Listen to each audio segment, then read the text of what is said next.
I'm live. Just waiting for people to join. Oh my gosh, Gary. I gotta find my headphones so I can listen.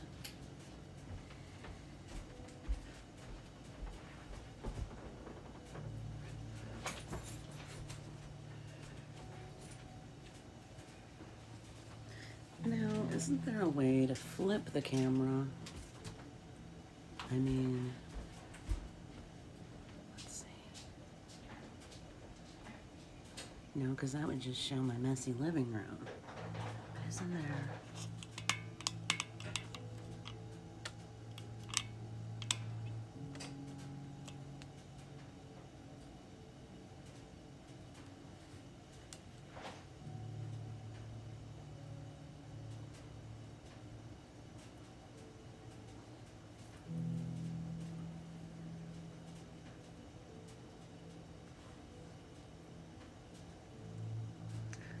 Hi, Donavita, welcome. How are you? So, I'm just trying to straighten up the camera here.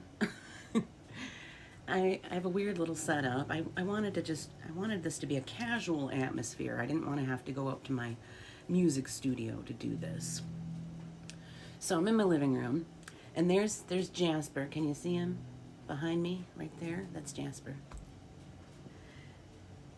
And we got some plants. It's snowing. It's snowing out there. You probably can't see it. I wonder if I tap on that. No. It's really snowing. It's really coming down. Is it snowing in Illinois?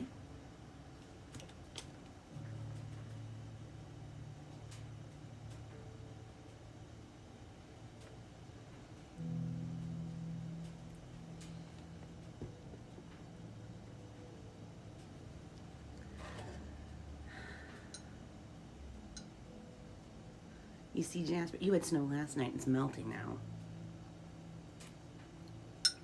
All right. I need to move this back a little bit. We're still waiting for folks to join anyway. Now, can you hear me okay?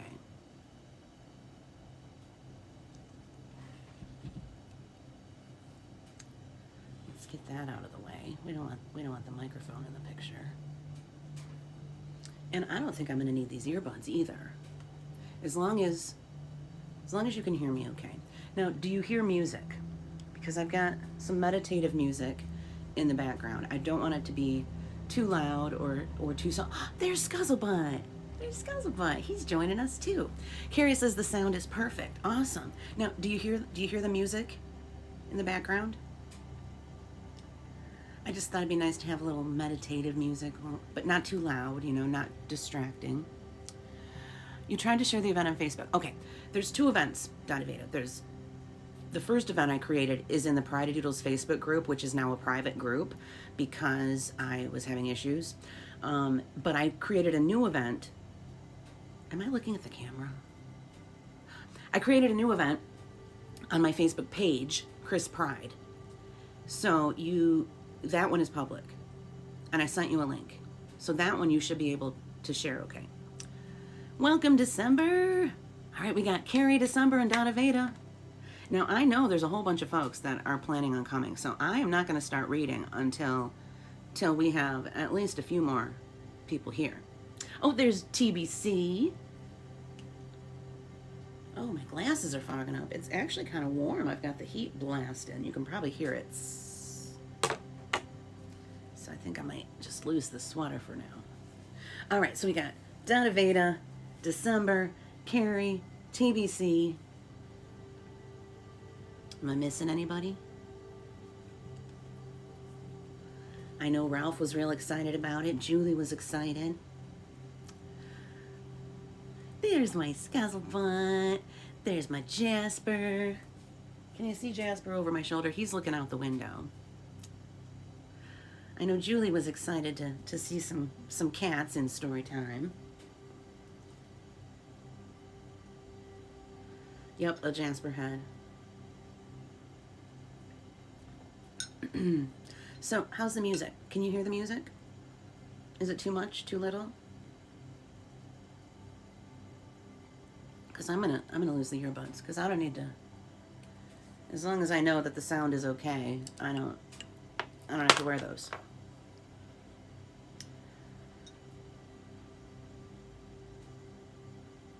There's Julie. Oh, she was here all along. She just couldn't get the chant to work. Okay, I got it.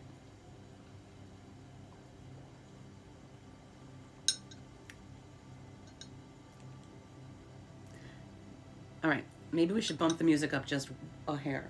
Alexa, turn the music up to 5. Now you let me know if that's too loud. And I'm just gonna get a little warm up on my coffee while we're waiting for some more folks to come. I know Ralph and Deborah are planning on being here. Okay, so I'll be right back.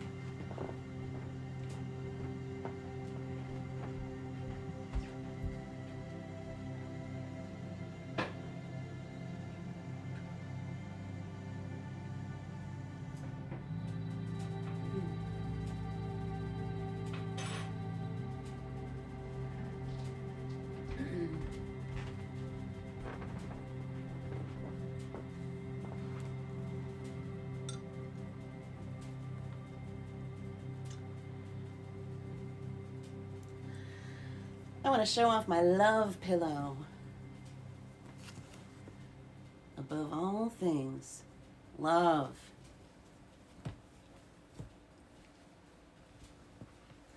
And I got some squishmallows here.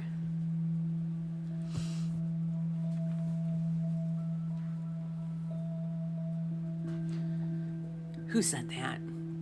It's that neon green again. Oh, it's TBC. TBC's got to go to class. Well, I am going to make sure that this goes on YouTube. I'll make a playlist on YouTube for the readings, for the story time, so that if folks miss some of it or, you know, just can't make it, they can watch it on YouTube. What do you think? It is mighty cozy. One of these squishmallows is from December, actually. The avocado. Isn't he cute? And we have a strawberry here. And of course, you all know about the rainbow squishmallow. We are having a giveaway. And today, you sitting here listening to me read this book, you can collect Pride Doodle points. And you can even purchase raffle tickets with your Pride Doodle points while you're listening to me read this book. Now, if that happens, my fishbowl and my tickets are upstairs, but if you do get a raffle ticket today, I will make note of it, okay? Let's find... I know I got a pen over here somewhere. Just a sec. Just occurred to me, folks might want some raffle tickets, so let me grab a pen.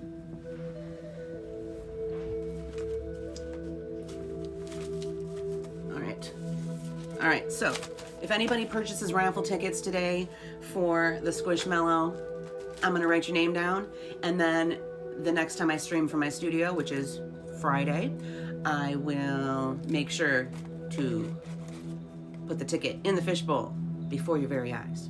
Okay? That's how we'll handle that. Oh, that's true. I can scroll through and see if anyone bought any. Okay. And y'all can tell me at the end of the stream, too. Hey, I bought so-and-so tickets, you know.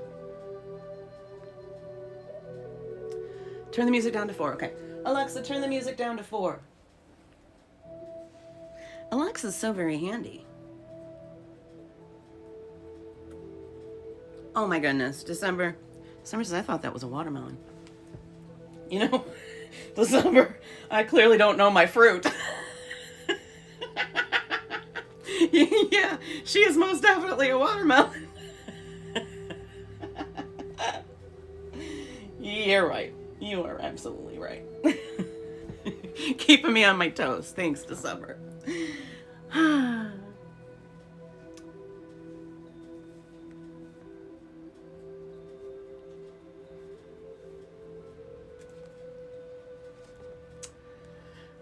TBC, you better be good. Come on now. TBC's in class. And he's being all sneaky like. It's like, okay, I'm going to have my phone flipped to... Come on. I don't want you to get in trouble. So it's very exciting to have Dadaveda here with us while we're reading his memoir today. That means that he's here right in the chat, available to answer questions, maybe spark discussion. Now, this is all new to me. I've never done anything like this before. So I don't know how long I should read before we pause for discussion. I mean, we're just going to wing it today, you know, and see how it goes.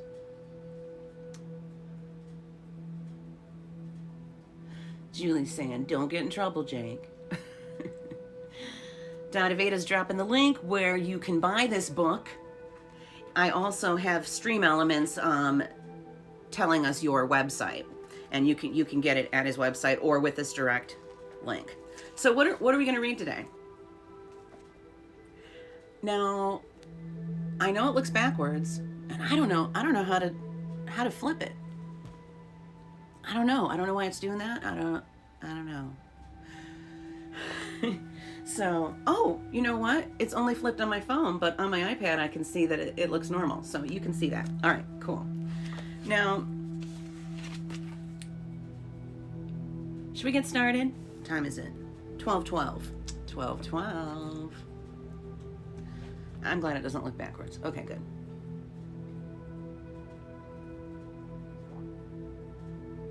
I don't see Ralph and Deborah, and I know they really wanted to be here. So would somebody do me a big favor and just Facebook message Ralph, reminding him that we're getting started?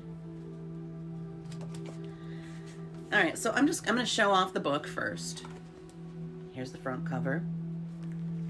Here's the back cover. There's Dadaveda. Y'all know him. The book is called From Brooklyn to Benares and Back. I don't know if I'm saying that right or not. And I just happen to have an autographed copy, y'all. Pretty cool, huh? Check it out. You could have an autographed copy too. Order the book from his website. He'll autograph it for you. Oh. I said Benares, okay? I don't even know where Benares is. All right, copyright 2015. It's dedicated to the cosmic magician. And here's the preface. How does a boy from Brooklyn end up as an orange-clad yogic monk? That's the story I want to tell, not only to satisfy the curiosity of people who stare at me and wonder what makes this guy tick, but also in hopes of encouraging others to walk on the spiritual path. I recognize that there are a few different types of readers who might want to read this book. Since I am a disciple of a guru, Sri Sri Anandamurti, I know that there are other co-disciples who will be interested in my recollections of my time with our teacher. My description of events in India and also in Switzerland and France include many incidents with Anandamurti that have never been recorded before.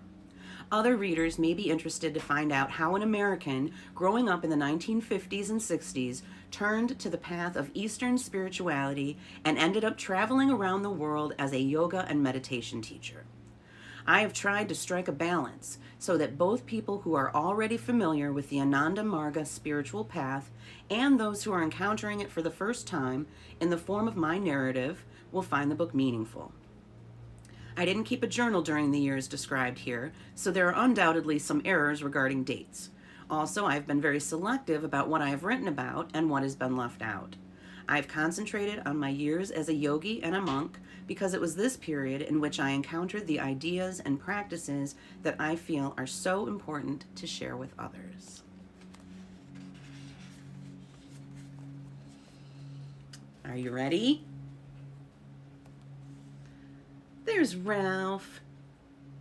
Hey Ralph, hey Deborah, welcome. Welcome everybody.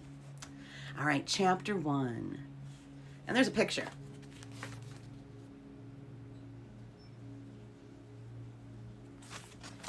From Brooklyn to California.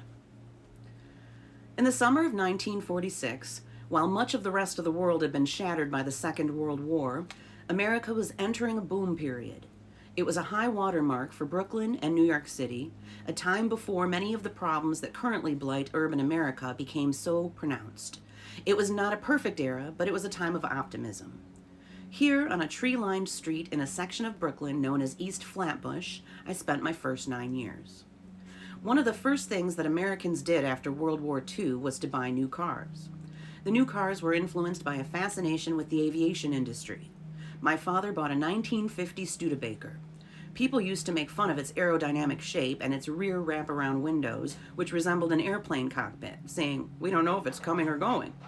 With its propeller-like pointed nose, this particular model was one of the icons of the era.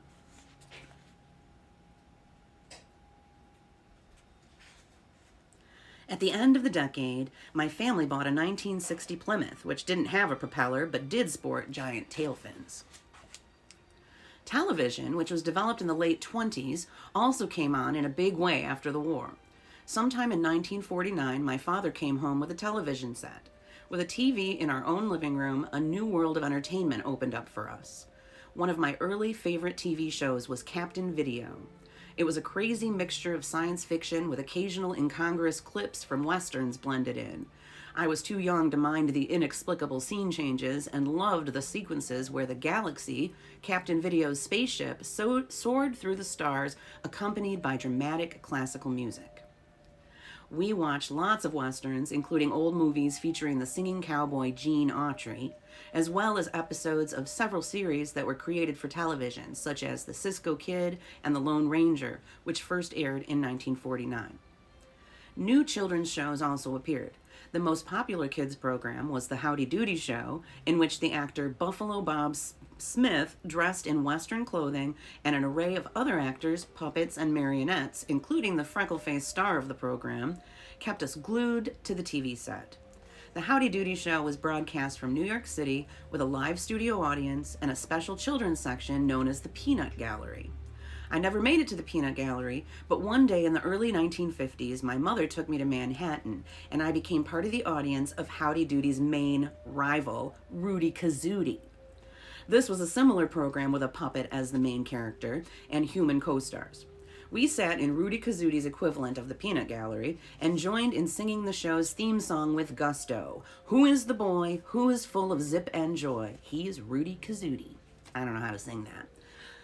Too bad we can't have Donna Veda do it right now, eh? I didn't confine my TV viewing to children's shows, but here's Rudy Kazootie.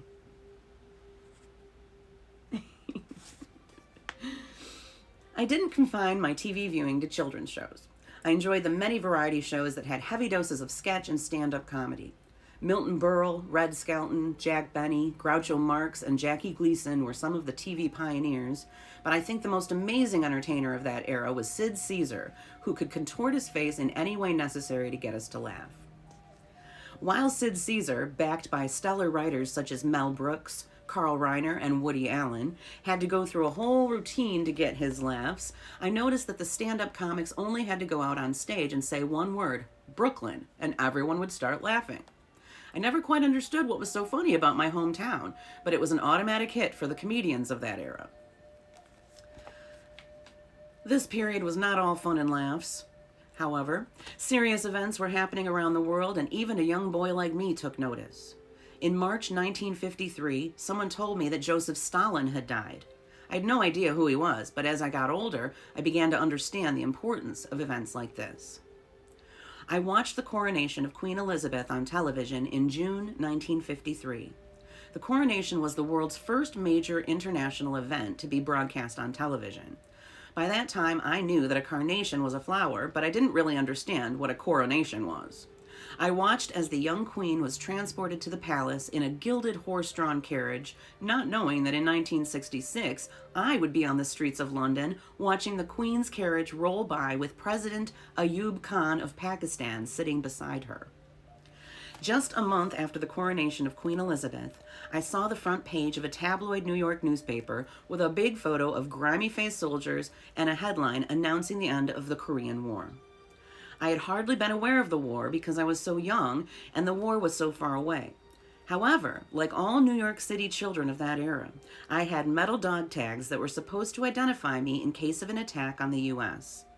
In 1954, I glanced at a cover of Life magazine and saw a mushroom cloud on the cover. It was a picture of a U.S. test of a huge 15-megaton hydrogen bomb in the South Pacific. Though there were ominous events going on around the world, we also had plenty of diversions to keep us happy. Sometime in 1954, my aunt invited me on an excursion to Bear Mountain, a popular tourist and picnic location north of New York City. In those days, before everybody had automobiles, a popular way to make this trip was on large excursion boats that plied the Hudson River. The boat was packed with tourists of all ages, but it was the teenagers who made the most noise. A large group of them had spread out on a dance floor of the ship, doing a frantic jitterbug to fast-tempo music coming out of a loudspeaker with these lyrics. Go, go, go, everybody! Go, go, go, everybody! Go, go, go, go, go, go, go! I didn't know what it was at the time. It was one of the first hit recordings of rock and roll music, Bill Haley's Crazy Man Crazy. I would soon find out about rock and roll because in 1955, this new style became the dominant form of American popular music. The ascendance of rock and roll was marked by the sensational Elvis Presley, who appeared on our TV sets on the popular variety shows in 1956. He belted out his hits shown only from the waist up because his body movements were deemed indecent by some critics.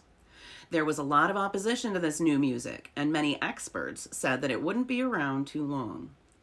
I was not sure if the critics were right or wrong about the longevity of rock and roll, but I listened to it quite a lot. I not only listened to it, I also went to some of the first rock and roll concerts of the era, which were staged in downtown Brooklyn by Alan Freed. Freed was a Cleveland disc jockey credited with coining the term rock and roll. He used to gather the top acts for the day for concerts in major U.S. cities. The concerts were usually held during school vacation periods, and I went to his concerts during the Christmas vacation of 1958 and the Easter vacation of 1959. Going to Alan Freed's rock and roll shows was something of an adventure for me because by this time I no longer lived in Brooklyn. Like many other American families, my family moved to the suburbs in 1955. We now lived on Long Island's South Shore, about 25 miles east of Brooklyn. I would get up in the morning around 5 a.m. and go to Brooklyn with my father, who was a machinist in a factory in the easternmost section of Brooklyn. There I would meet my cousin Alan, who, though a bit younger than me, was the driving force behind these expeditions.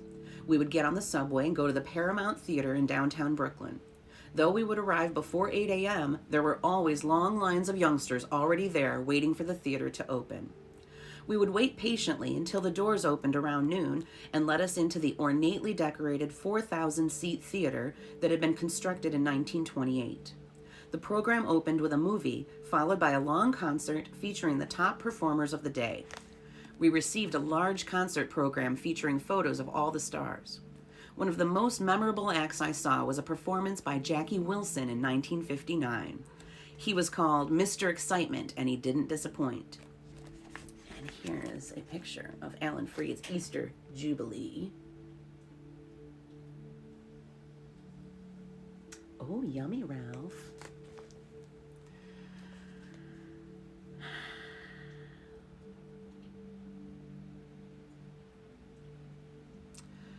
He was called Mr. Excitement, and he didn't disappoint. He had an almost operatic voice and would jump from a standing singing position to his knees in a ballet-like split, all the while singing his heart out. I also saw one of the last performances of the Big Bopper, a singer who died along with Buddy Holly and Ritchie Valens in 1959. In a plane crash, right?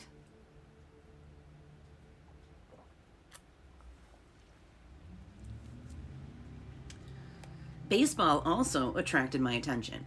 The 1950s were a golden age for professional baseball in New York. One of the city's three teams, Dodgers, Giants, and Yankees, won championships in each of the years from 1949 through 1955.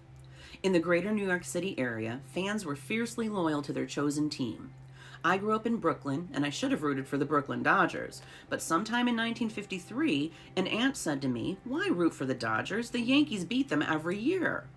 Indeed, the Yankees had defeated the Dodgers in 1941, 47, 49, 51, 52, and 1953 in baseball's championship tournament, which is known as the World Series, even though only teams from the U.S. compete in it. As an impressionable 7-year-old, I did the unthinkable and switched my allegiance to the Yankees. As I grew older, I got involved in the arguments with other New Yorkers about which of the center fielders of the New York teams, the Dodgers' Duke Snider, the Yankees' Mickey Mantle, or the Giants' Willie Mays, was the better player. Each of them was great, and eventually they were all voted into baseball's Hall of Fame.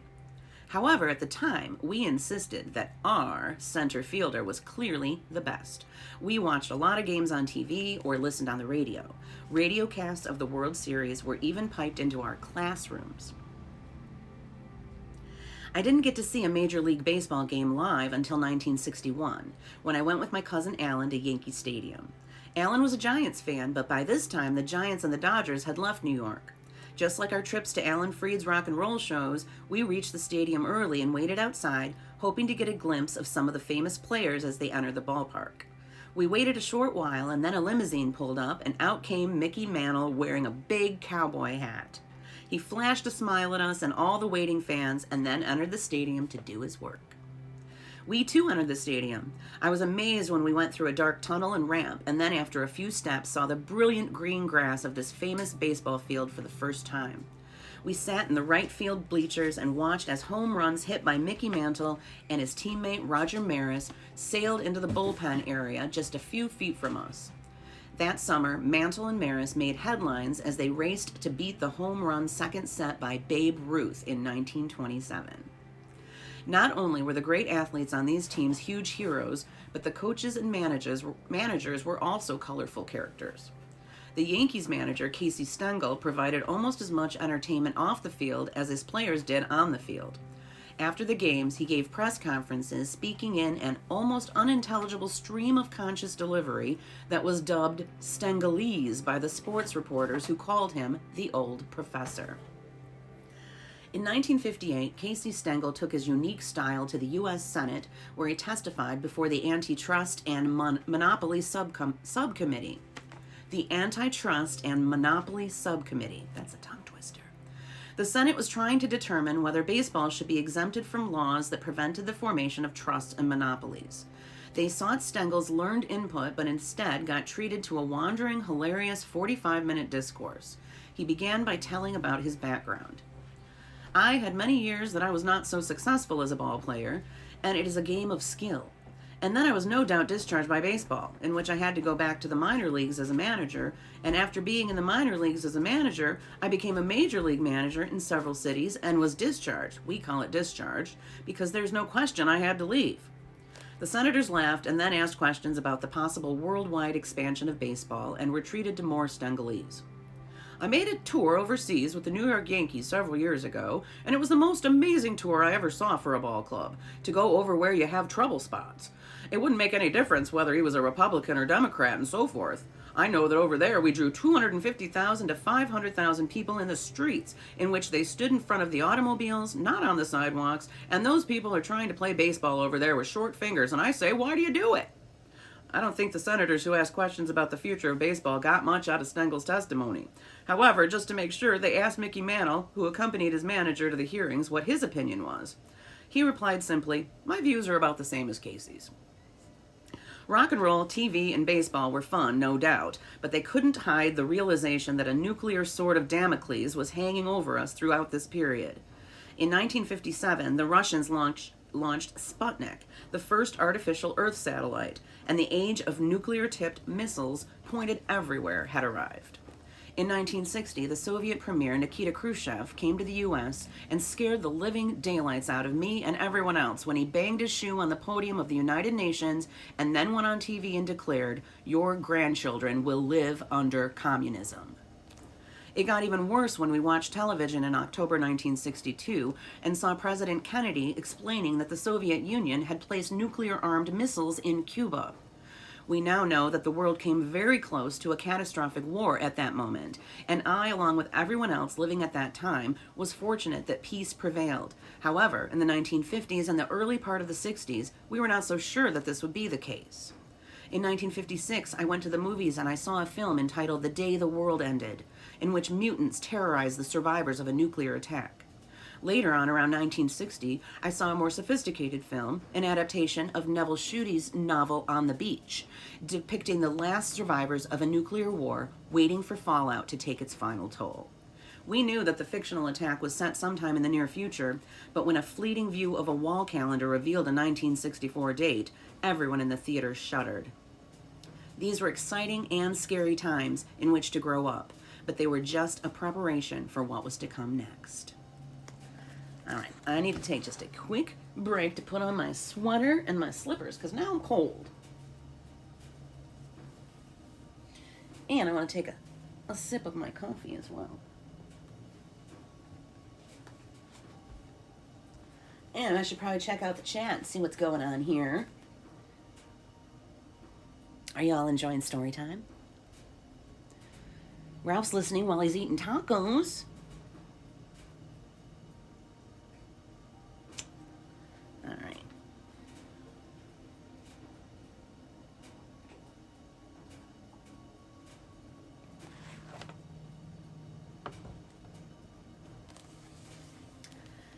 Okay.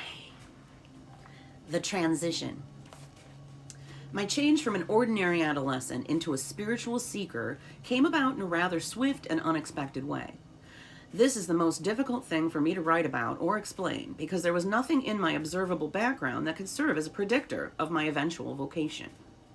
When I was young and people asked me what I wanted to be when I grew up, I never said I want to be a yogi. The only yogi that I knew about was a baseball player named Yogi Berra. And although he would later be acclaimed for his humorous Zen-like sayings, he had nothing to do with yoga. I really didn't know what I wanted to do or be in the future. I knew that I was keenly interested in current events, but beyond this, I was not sure what would come next. I did well academically in high school and really did not have any deep religious or spiritual views in this period. In fact, at one point, I thought I was an atheist. When I went to a liberal arts college in upstate New York, things started to change, gradually at first and then very quickly. I took a required class in philosophy and religion and was introduced to the works of existentialists, Christian existentialists, Tolstoy, Plato, and other thinkers. My outlook expanded due to this study, and I soon became ready to accept a spiritual approach to life. I had entered college with a social mindset heavily influenced by the simplistic social studies curriculum of high school. We had been led to believe, like students in every other country, that our country always did everything for the good of humanity. The U.S. expanded from ocean to ocean because it was manifest destiny and meddled in the affairs of every Central American nation because we stood behind the Monroe Doctrine, which somehow justified treating this era as a special sphere of interest. We never considered that what had happened to the Native Americans could be considered ethnic cleansing or genocide, or that maybe the Central Americans didn't really like our countless armed interventions. Vietnam helped to change all of that. I remember attending a bacchanalian induction to my college fraternity in February 1965, and one of the drunken frat brothers started to shout, "We're at war!" The U.S. had just started bombing Hanoi in North Vietnam, and the simmering war was about to become something very big. This was the first war to be broadcast live on TV each night. We students watched images of U.S. soldiers igniting the huts of Vietnamese villagers with Zippo cigarette lighters and listened to a press conference where a U.S. commander solemnly stated we had to destroy that village in order to save it. The newscasters Walter Cronkite and Eric Severide, who brought us this news in a seemingly objective manner, were our heroes. We even selected Severide for an honorary degree given to him at our Colgate University graduation in 1968. My mind was definitely changing from exposure to the war in Vietnam. This process continued in 1966 when I spent a half year in London as part of our college's overseas study program. I studied the British economy, but it was the exposure to the swinging London of the Beatles that hastened my social awakening. When I returned to the U.S. in January 1967, I was not the same young man who had entered college in September 1964. I joined the anti-war demonstrations in upstate New York and even journeyed all the way to Washington, D.C. for a mammoth anti-war demonstration at the Pentagon in October 1967. That was the demonstration described in Norman Mailer's book, Armies of the Night, in which 35,000 young people surrounded the Pentagon, and yippie leaders like Abby Hoffman and the poet Allen Ginsberg attempted to levitate the Pentagon with chants of Om. I was impressed by the bravery of the protesters who defied the rows of armed troops who were trying to protect the Pentagon. I also felt emboldened by the scene, but I was not completely fearless and made sure I wasn't arrested. Still, spending the whole night outside in the demonstration and listening to folk songs and speeches had an inspiring effect on me. Another important demonstration happened right on my college campus in April 1968, when shots were fired from a fraternity house at an African American student. Demonstrations by the college's black students began. The black students were joined by hundreds of white students demanding an end to discriminatory policies in the college's fraternities. The demonstrations culminated with a 5-day sit-in in the administration building. I took part in the occupation of the administration building, and once again, the experience of being together with people struggling for an idealistic cause is exhilarating. When the demonstration was over, some people described it as a religious experience. The times were definitely changing, and I was changing too. Like many of my peers, I began to experiment with drugs. I smoked marijuana and tried LSD. While I was doing these things, I was also reading books with spiritual content by Aldous Huxley, Alan Watts, and others. So I don't know which was the chicken or which was the egg, or what was the real explanation for my transformed worldview, but after going through this experience, I became intensely interested in spirituality. In my senior year of college, I had to prepare for graduation and for life after graduation. I applied to graduate schools in the field of international relations and got a full fellowship to Columbia University, but my heart was no longer in conventional academic studies. I had been radicalized socially, in large part due to the war in Vietnam, and now also yearning to expand my spiritual knowledge and experience. Welcome, Taffeet! So, Dada Veda, you turned down a full fellowship to Columbia. Ah, wow, blows my mind. This is really good stuff, isn't it? What do you think, everybody? Are you enjoying it? I am. All right. Hitching to California, Morningstar Ranch, Lou Gottlieb. Sometime in the summer of 1968, I wanted to go to California to see what was happening there. I had heard about the Summer of Love of 1967 when the hippie subculture became well known, and I was attracted to the visions of peace, love, and spiritual awakening associated with this movement. I took leave from a menial summer job, bought a sleeping bag, and took a bus from New York to Washington, D.C., and then continued on to California, hitchhiking rides with a sign that simply read, California. It took around 6 days to reach Los Angeles, where I stayed with my cousin Alan, who was an aspiring rock musician. My hair was growing longer, and I now had a mustache and the beginnings of a beard. I looked like I belonged in the West Coast hippie environment. After some days in LA, I decided to go to Northern California and went out to the scenic Pacific Coast Highway, also known as Highway Number 1. I stuck out my thumb and was on my way. After passing through San Francisco and Sausalito, I reached a place in Sonoma County called Morningstar Ranch. It was a piece of land owned by a musician named Lou Gottlieb. Gottlieb had been a member of a famous folk group of the 1950s called the Limelighters, but by this time he had retired. He lived on this piece of land in a small cabin where he passed his time playing classical music on a piano. The rest of his property was populated by hippies living in tents and tree houses. Naturally, this irked Gottlieb's rural neighbors, who took him to court for violation of various zoning codes governing properties in that county. Gottlieb told us that when he was in court, he explained to the judge that he had given his land back to God, and that anyone was free to come there and camp out on the property. Gottlieb said that the judge then asked him which God he'd given his property to, and he replied by taking out a dollar bill that said, "In God we trust." He pointed to the note and said, "This God." When I was there, the legal process was still going on, but Gottlieb did manage to create a stir with this action. According to Wikipedia, a series of court appeals culminated in the 9th District Court ruling that he could not deed his land to God. The ruling centered around the fact that if God was named owner on a quitclaim deed, there would be no recourse for the collection of property taxes. The finding, therefore, was that God has no property rights in the state of California. An obituary for Gottlieb, who passed away in 1996, gave another explanation, saying that the judge denied Gottlieb's donation of his ranch to God because God would have to appear in person to accept the gift. In any case, I stayed for a few days on the commune and met different people who shared what they knew about spirituality. One day, however, Gottlieb surprised me. We were near his cabin and he came out and said, "You hippies don't know what you are doing." This puzzled me because I thought that he, with his long hair and thick black beard, was one of us. He continued, "You just hang out doing nothing, but what you should really be doing is selfless service." Selfless service. I don't even know if I had really heard of this concept before Gottlieb blurted it out to us, but very soon I was going to encounter a teacher who made this one of the pillars of his teaching.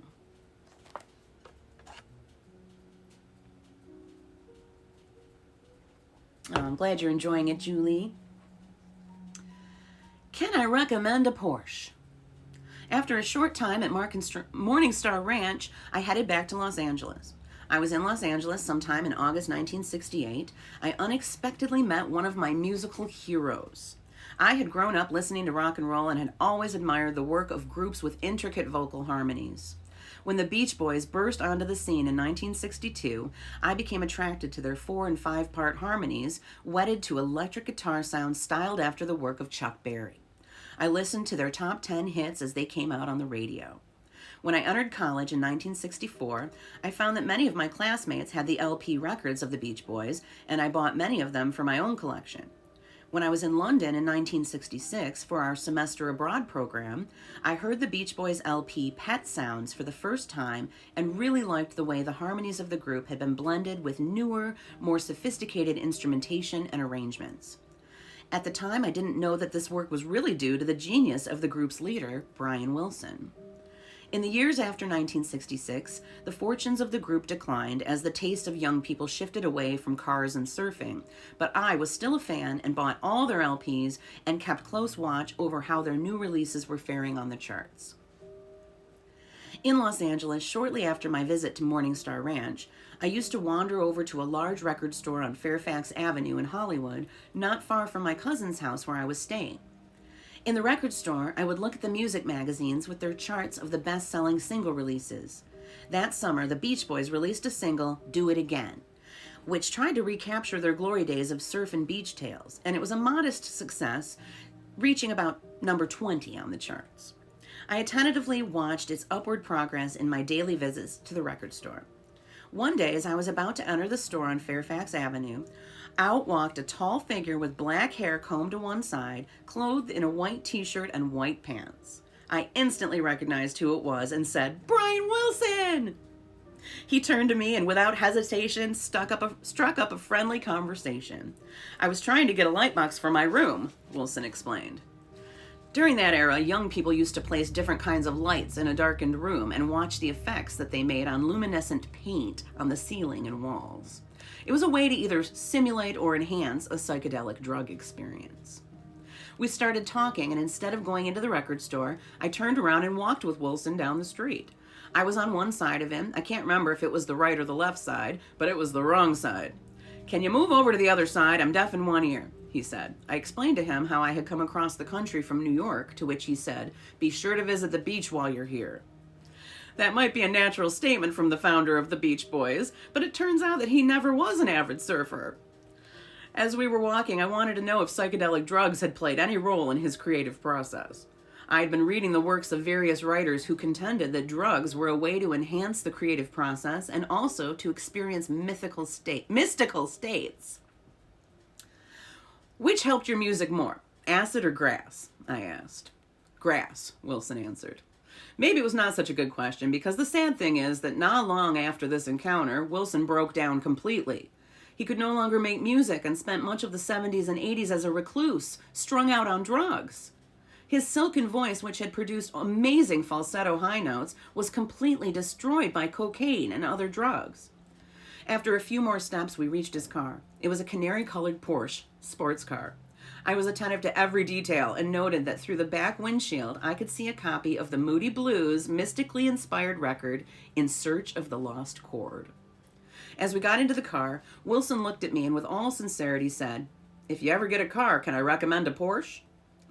Wilson drove the car through LA's traffic, and I remarked that his latest single had only reached number 20. "Many people would give their eye teeth to get to number 20, he rightly replied. We entered one of the many highways that weave their way through and around the Los Angeles metropolitan area and stopped at a hamburger stand, an Orange Julius fast food restaurant. We ate and spoke some more, and then Wilson drove me back to my cousin's house. On the way back, I explained how my cousin and his friends had a rock and roll group and were trying to make it in the music business. I had explained that the group used to perform in their house before wild parties of young people. When I described the scene at my cousin's house, Wilson noted that his brother Dennis had stumbled into something similar in the LA area. I didn't know it at the time, but it was a reference to Charlie Manson's commune. Dennis Wilson had befriended Manson, who in addition to being a crazed commune leader, was also an aspiring musician. I actually know one of his songs. Oh, garbage dump, why are you called a garbage dump? But that's enough of that. As the car drew up to the house on Santa Monica Boulevard, Wilson gave me his personal telephone number and we said goodbye. Brian Wilson was not the only famous musician I met that summer. One of the members of my cousin's band was Kris Mancini, the son of Henry Mancini, an American composer, conductor, and arranger, best remembered for his film and television scores, like The Pink Panther. Henry Mancini was at the height of his success in this period. One day, Henry Mancini entered the house, and Kris and one of the other band members treated him to an acoustic blues guitar jam. Henry stayed for a while and then left.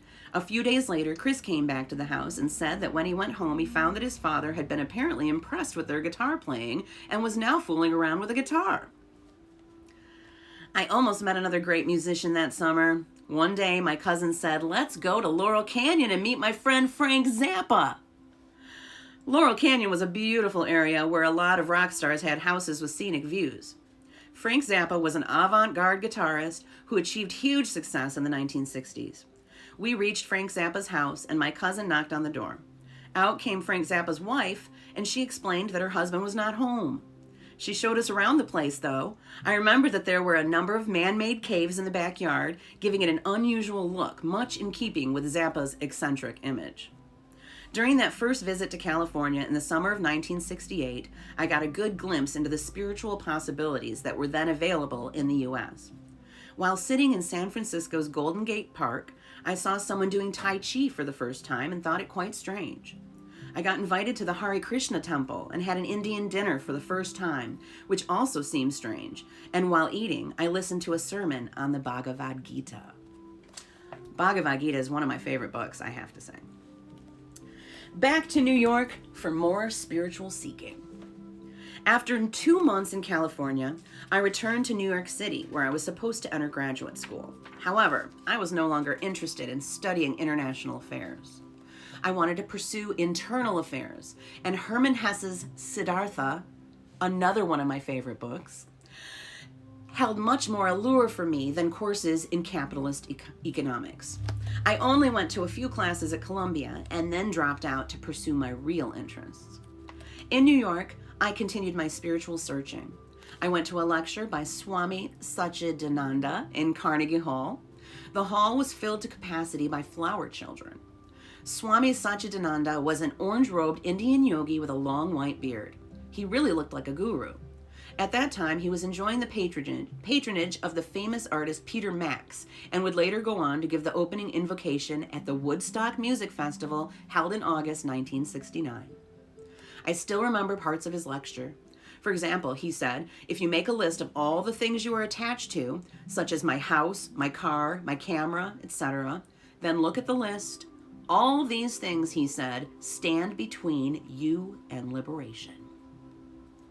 Despite my interest in his lecture and the things that he was talking about, I did not go to him or his organization to receive instruction. I was not ready for that. I continued to explore the spiritual realm, reading many books and even taking courses in astrology. One of the most popular books at that time was Edgar Cayce's book on prophecy.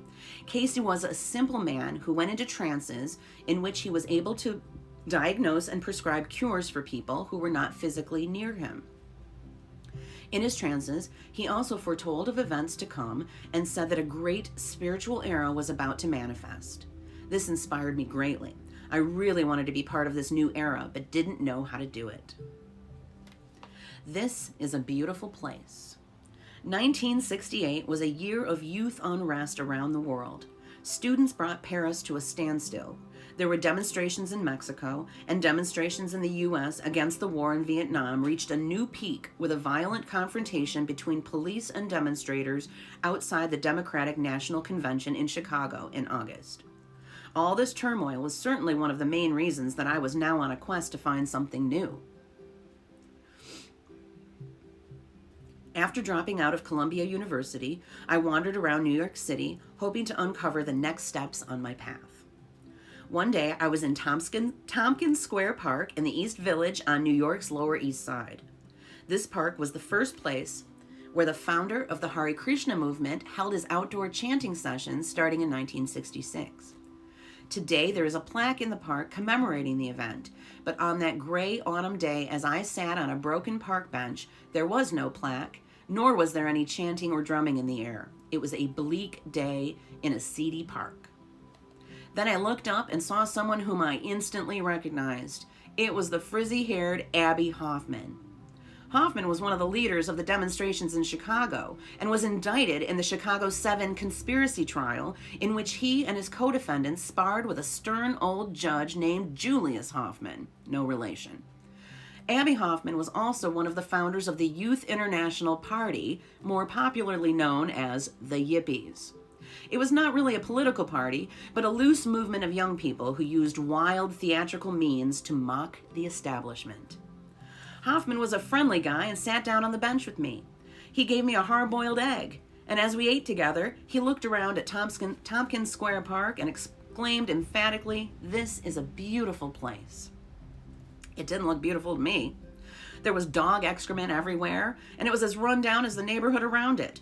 But Hoffman insisted that it was a great place. He was trying with all the might of his mind to imagine how the park should be, and not what it actually was. This kind of idealism fueled his turbulent life. Hoffman looked at a button that I was wearing. It was a campaign button for someone running for office in Midtown Manhattan. It said, "Jeff Brand works." "Who is Jeff Brand?" Hoffman asked. I said I didn't really know because someone had given it to me. Actually, I didn't tell him exactly how I had gotten the button.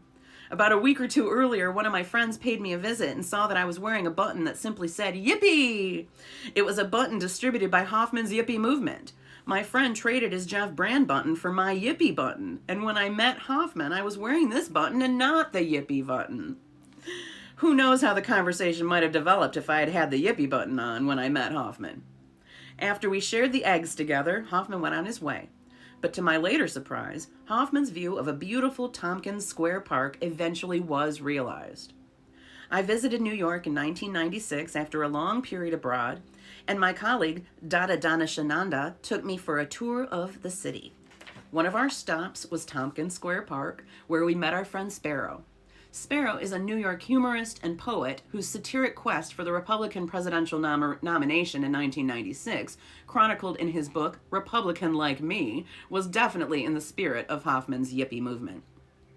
As we walked through the park, I marveled at how it had been transformed. It was summertime, and there were lots of families enjoying a warm outing with their children. Everything was clean, the playground equipment was new, and there were no drug peddlers or winos around. It was indeed a very beautiful place. It must be noted that the change in the park was due to the gentrification of the area and not to revolution, but in some way Hoffman's vision was partially fulfilled. Someone could get killed here.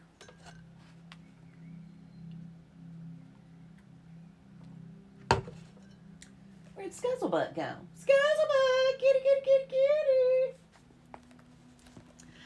Someone could get killed here. As 1968 was coming to a close, I was trying to take in everything that the counterculture could offer. I had listened to recordings of a revolutionary rock band from Detroit named the MC5 and was excited to find out that they would soon be playing a gig at the Fillmore East, just a few blocks from where I was living. Today, the MC5 are considered to be precursors of the punk movement, as they had angry lyrics and loud, unsophisticated musicianship. But back then, they were known for their radical politics and their association with drugs. Their manager, John Sinclair, was a leader of the White Panther Party, which sought to play a role in the civil rights movement along with the Black Panther Party. Sinclair was later arrested for possessing 2 marijuana joints and sentenced to 10 years in prison. His imprisonment became a cause célèbre that attracted the fervent support of John Lennon and other celebrities. Back in 1968, the MC5 were already controversial for their obscene lyrics, and their gigs at the Fillmore East were quite eventful due to the intervention of an anarchist group with an obscene name that matched some of the lyrics of the MC5. The anarchist group, whose full name has the acronym UPWMF, was something like the Yippies, conducting demonstrations to mock the establishment and champion the rights of the downtrodden. On New York's Lower East Side, they opened storefronts serving homeless youth, and when a strike of sanitation workers left mountains of stinking garbage on the streets of their territory, the UPWMF activists picked up a lot of it and carted it uptown and dumped it at the Lincoln Center in protest. After the garbage incident, the UPWMF found another cause. They objected to the activities of rock impresario and concert promoter Bill Graham, who had turned an old theater on 2nd Avenue into the Fillmore East. They claimed that Graham was making a lot of money by showcasing the top rock groups of the day, and that he didn't contribute anything to the local community. They forced their way into a performance of the living theater that was taking place at the Fillmore, and later threatened Graham with death if he didn't open up the theater to the community. As a result, Graham reluctantly agreed to hold free concerts on Wednesdays. I went to one of the free concerts and got to see what happens when an anarchist rock band, an anarchist street group, and an adamant rock promoter get mixed together in an uncomfortable combination. The MC5 were to be the headliners, and I went to the concert expecting a good performance. Unfortunately, I made the mistake of taking a psychedelic drug before the concert. Most people said that if you want a good experience or a mystical experience with LSD, you should do it in a peaceful environment, and that was why hippies flocked to New York's Cloisters, a museum featuring medieval art and beautiful large park on the northern tip of Manhattan. The night the MC5 played at the Fillmore, it was nothing like the Cloisters. The place was packed, and when the group opened their set with their loud guitars, I became paranoid. I thought, someone could get killed here tonight. At first I believed that it was the drug that was making me frightened, or maybe the music, but there was something else going on. The truce between Graham and the anarchists was only temporary. Midway through the concert, members of the UPWMF stormed the stage. They proclaimed that the Fillmore was now liberated territory. Bill Graham didn't want to put up with this, and he too got up on stage and started arguing vehemently with the anarchists. "It's my theater," he said. The situation was getting ugly, and then all of a sudden Pete Seeger jumped on stage with an acoustic guitar. He started singing the Cuban song Guantanamera, and somehow everything became peaceful. The music was over for that Wednesday night, and we filed out of our seats and headed to the entrance on 2nd Avenue. In the lobby, I noticed right in front of me a slender man with a ponytail. It was the beat poet Gary Snyder. I had recently finished reading his book, Earth Household, a collection of essays which went on to become a pioneering text of the emerging ecology movement. I didn't try to say anything to Snyder. No one was saying much of anything in the lobby. We were all just happy to be leaving in peace.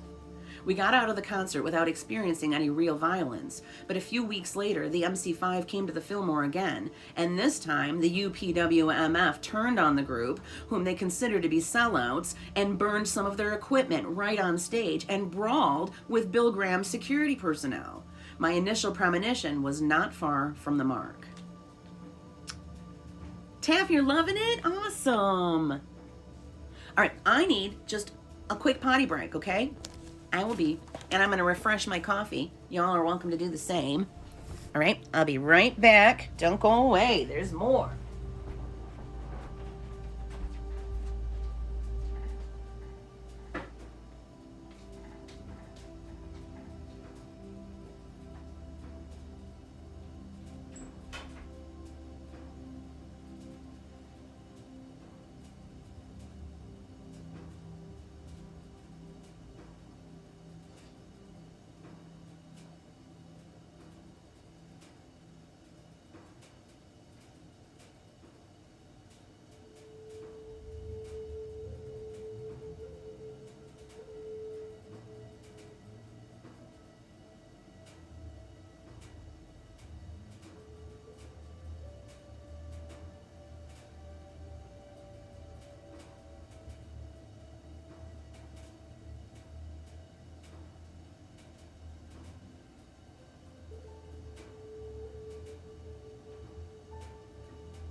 Is it really 1 o'clock already?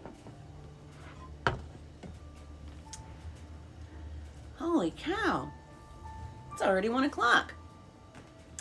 And we haven't even finished chapter 1. Oh, but we will. We will. I think we should finish the first chapter. And don't forget, you locals are invited to coffee chat at Benares at 2 o'clock today. Okay.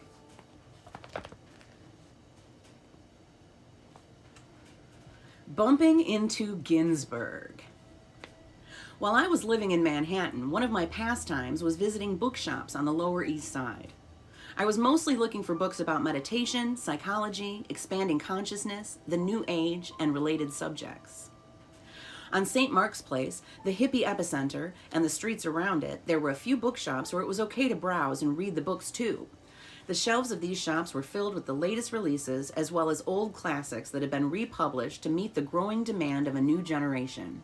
You could read books by William Blake, Aldous Huxley, Tim Leary, and Hermann Hesse, or pour through the Tibetan Book of the Dead, Tao Te Ching, and the I Ching. I felt that these bookshops were the hub of a new culture, and thought that these were the places where I had to be if I wanted to discover the secrets to my own inner self and find out where humanity was headed. I spent a lot of time in the bookshops. There were 2 stores that stood out. The first was Samuel Weiser, a long-established bookstore that specialized in selling and publishing occult, esoteric, and spiritual books. It was not a hippie establishment like some of the newer bookshops, but as I was at that time avidly interested in astrology and Eastern mysticism, and as it was located just a few blocks from St. Mark's Place, it also became a place where I visited from time to time. The other famous bookshop on the Lower East Side was the Peace Eye bookstore, which in 1968 was on Avenue A facing Tompkins Square Park. The Peace Eye was the brainchild of poet and activist Ed Sanders. Sanders was one of the ringleaders of the counterculture's assault on standard American norms, and both his band, the Fugs, and his bookshop reflected his personality perfectly. The Peace Eye didn't have slick shelving and fixtures like big chain bookshops, and looked like it was thrown together with whatever materials were at hand. One day, as I was browsing through the books at the Peace Eye, I noticed a hand-lettered sign, which seemed to have been drawn with a crayon on an old piece of cardboard. It was dangling from the book rack and solemnly warned, "This store is protected by a genital-devouring fruit bat." Visiting these bookshops must have gotten to me because in the early months of 1969, I got the bright idea to start my own bookshop. I started looking around for a location that I could afford and found a dilapidated storefront on Avenue C near 10th Street. My friends used to joke that the western part of the East Village at 3rd Avenue bordering Greenwich Village was civilized, but that when you went further east, crossing 1st Avenue and then Avenues A, B, C, and D, you were entering Vietnam. Indeed, this was a place of drug addiction, poverty, and high crime. Policemen patrolling by foot on 2nd Avenue used to walk in pairs, fully armed, each with a big dog on a leash. I used to think to myself, they are armed to the teeth, but what about us? How are we to survive in this jungle? So Avenue C was not the greatest of locations, but it was all that I could come up with. With what limited funds I had, I went to Weiser's bookshop, which had a wholesale division, and bought some books on spirituality. I went to another wholesaler and got other books that I thought would interest my counterculture clientele, and got ready to open my bookshop. I announced that it would open on June 3rd. Henry Weingarten, an acquaintance who went on to become a well-known astrologer specializing in financial predictions, told me that this date had a powerful chart. To add to the mystique of the opening, I told my friends that poet Allen Ginsberg was going to come into the shop on opening day. I didn't know Ginsberg personally, and I didn't know how to invite him, but I had heard that he lived somewhere on 10th Street, and I had once seen him walking in Midtown Manhattan. In my mind, it was possible that he might drop in. Sure enough, in early afternoon of June 3rd, Ginsberg and a friend, who might have been his partner, Peter Orlovsky, walked into the shop. He greeted us, browsed around, and then walked out. It was not a big encounter, but my friends standing next to me were impressed by my predictive abilities. Jasper! Oh, he's climbing into his little box. Jasper, come here. Come on, come say hi. He's like, nope, I got my box. Things went downhill from there. I did not have enough money to set up a proper bookshop, I didn't have enough books to fill up the shelves and couldn't present them properly. The Peace Eye bookstore looked like a palace compared to mine. Despite the thin selection of books and the store's hopeless location, I did attract some attention. One afternoon, a stocky middle-aged man dressed in a sport coat came in and started to browse the books. He was looking around, and then it dawned on me that he didn't look like the usual type of person hanging around in the East Village. I think he was an undercover police officer, probably sent to see if this new place was some kind of drug-related site or the headquarters of dangerous radicals. If he was a police officer on the lookout for nefarious doings, what he saw next might have put him at ease. A young African-American boy came into the store and asked me if I could make change for a $5 bill. I went to my cash box, which was an old cigar box, and opened it. There was not much in it, but I managed to make the change, handing the boy some $1 bills and some coins. The book browser was looking at me fumble through the small change, and then, after a short time, left the shop. Though I didn't have expensive fixtures, much inventory, or cash, one night someone broke into the store. When I came in the morning, the doors were open and some things inside had been tossed around. I was angry and depressed by this event. The euphoria of being in the East Village, searching for spirituality, and getting ready to usher in the age of Aquarius had evaporated. On top of the store break-in, I had already been held up by knife-wielding drug addicts 2 times in the weeks before. I was now ready to move to a new location.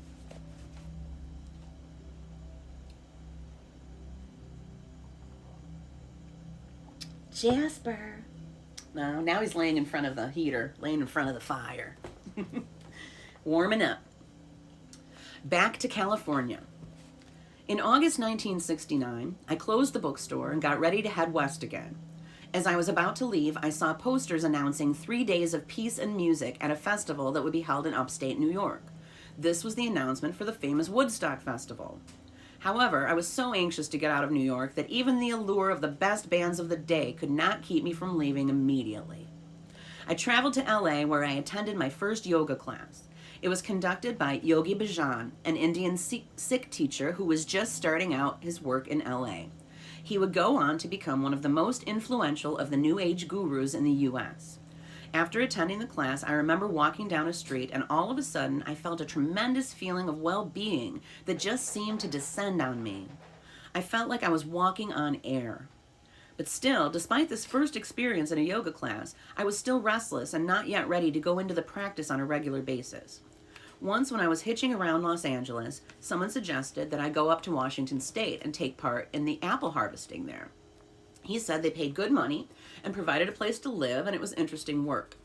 I didn't make it to the apple fields, but I did go north. After a brief journey to a rock festival in Washington State, I ended up in Berkeley, California. By this time, I was tired of traveling. I was not sure what to do next. I had traveled from New York to California twice and up and down the West Coast and was now at a standstill. I had enjoyed the experiences on the road, but the restlessness and curiosity that were driving me onward were not satisfied yet. I felt I had to decide on something. I didn't want to go back east and couldn't go any further west without landing in the ocean. It was a short-lived dilemma, for I was about to take some steps that would shape the rest of my life. One day in Berkeley, I was in a bookstore and saw something that interested me. It was the catalog of the Mid-Peninsula Free University. The Mid-Peninsula Free University was a kind of ad hoc counterculture institution working in the area near Stanford University in Palo Alto. The classes were held in people's houses. This area is now known as Silicon Valley, the heart of the software and computer industry in the U.S. The courses in the catalog were quite interesting, covering everything from cooperatives to art and gardening. These were topics that held my interest. Then I remembered that one of my college classmates had gone on to do his graduate work in Stanford University. I went to visit him and slept on his living room couch for a few days. He was a resourceful person and helped me to get a job in the Stanford University library. I then got a room in a house rented by some Stanford University students, and I now had a base in this interesting area.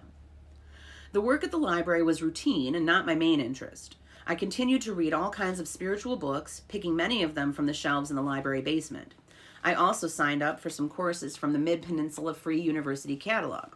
The first one I took was called The Art of Giving Away Bread. I learned how to bake bread and give it away. In October of 1969, the college students I was sharing a house with said they were going to a Halloween party and that at the party there would be some people from New York whom I might enjoy meeting. I went to the party and found out that some of the people to whom I was introduced were visionaries who wanted to start a cooperative movement in the U.S. The large scope of their plans caught my imagination, and the next day I signed up for a course they were offering as part of the Mid-Peninsula Free University. It was not just a rhetorical course. It was not just a theoretical course. They wanted to start a seed cooperative right in the Palo Alto area and then buy some land in Oregon where they could develop and implement their ideas further. Some of the people in this group rented a house in Menlo Park and began pooling their earnings with the goal of buying land in Oregon.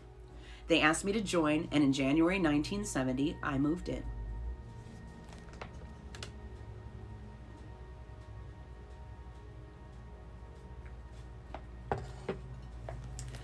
One of the members of this community was Jan Dirksen, a young man from Holland. Or is it Jan? But it's Jan Dirksen. Jan Dirksen, a young man from Holland who was a research fellow at the Stanford Research Institute. He became my best friend and shared my interest in spirituality. We visited Zen teachers, took a trip down to Los Angeles to attend a special festival at Yogi Bhajan Center, listened to the talks of Steve Gaskin in Golden Gate Park, saw the Hare Krishna Guru Prabhupada in Golden Gate Park, signed up for Kundalini yoga courses at Stanford, attended transcendental meditation lectures, and did whatever we could to find out more about the spiritual path. In the summer of 1970, our whole community traveled to Grass Valley, California, and met Swami Kriyananda, who had founded a rural community where he hoped to implement the ideas of his guru, Paramahansa Yogananda. When I was growing up, I used to read the book review section of the New York Times, and there was always an advertisement with an Indian man with shining eyes staring out from the newspaper pages. That was an advertisement for the book Autobiography of a Yogi, the life story of Yogananda. At that time, I had no interest in the book, but now I was reading it with great interest. In the book, Yogananda described his meeting with an elusive guru named Babaji. I say elusive because it was not really clear if he was an actual being who lived and died, or a spirit who mysteriously appeared, disappeared, and reappeared before spiritual aspirants. The book inspired me, and it was also good to meet Swami Kriyananda. While reading Yogananda's autobiography, I came upon a passage where he said that even if someone just repeats the name of Babaji, he or she would get a spiritual blessing. So I repeated that name a few times and was curious and hopeful about what might come next. That's it for chapter 1. And it is 1:13. So what should we do? Should we just, I think we should stop because I have to leave soon. Should we discuss a little bit? What do you think? What are your thoughts about what you just heard? Does anyone have anything they want to say or ask?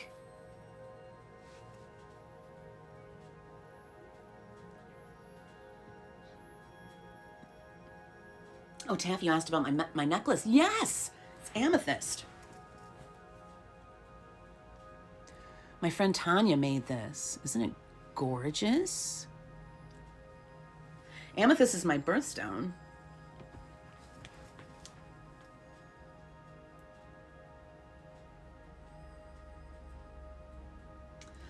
Donavita says he's here if y'all have any questions. It's just so fascinating stuff. I love it. I'm really enjoying it. Now, I had gotten about 65 pages into the book myself, but obviously I'm starting over. And I don't know how long it'll take us to get through it. If we're only having story time 1 hour a week, it's going to take a while, isn't it? So, I'll be accepting input. Maybe we want to do it twice a week. I don't know. What do you think?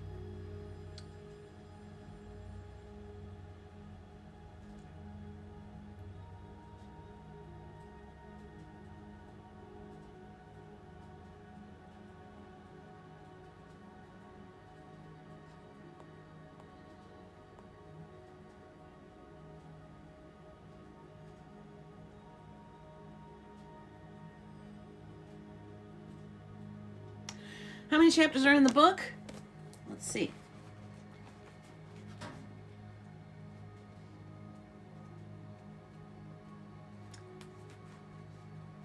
Oh, only 9? 9 and an epilogue. So I guess we could do it in 9 sessions, couldn't we?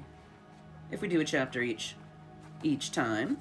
Now, when I have more time, I might be willing to do a couple chapters, you know. Like, I really wanted to keep on going. I wanted to keep on going with chapter 2. But we have coffee chat in 45 minutes.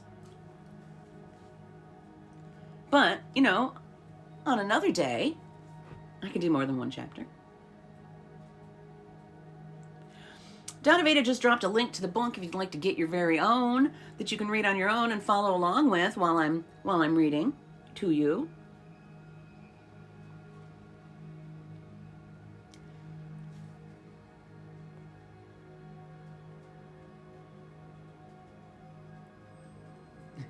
Tab.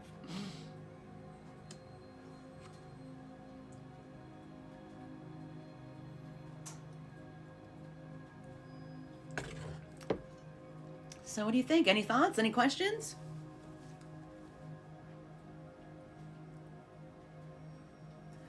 I'd love to keep going, but I have plans. I won't schedule a coffee chat after a story time again, because then that way we can keep going if we want, you know? But that's just how it worked out today.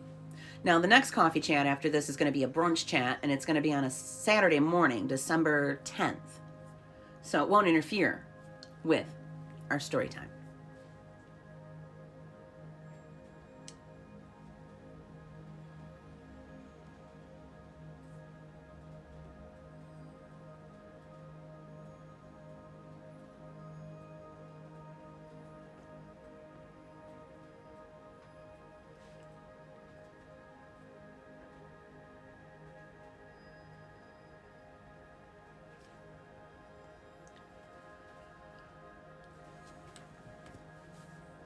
Jasper's gone, Scuzzlebutt's gone.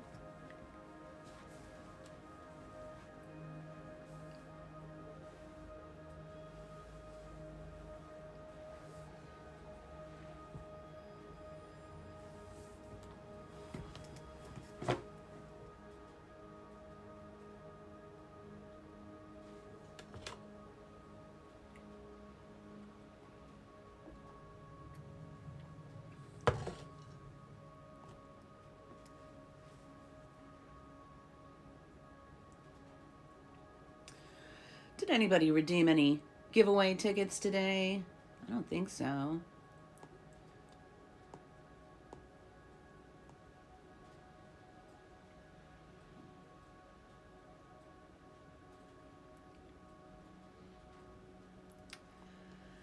Oh, I know we will, Donaveda. I know we will.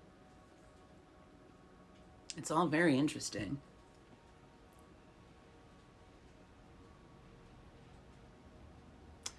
You're welcome, December. Thanks for being here. Now, for anybody who may have missed parts of the chapter, I am going to be putting this on YouTube. I'll make a playlist, and I'll be putting these on YouTube so you can go back and listen again or listen to what you missed. Taffy says he's already hooked. Good, good.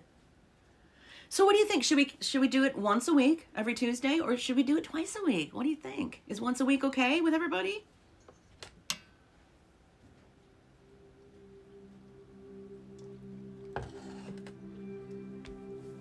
Well, feel free to message me. Feel free to hit me up in my Discord and talk about it.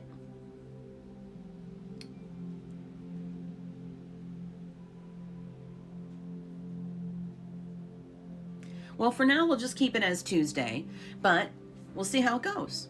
We'll see how it goes.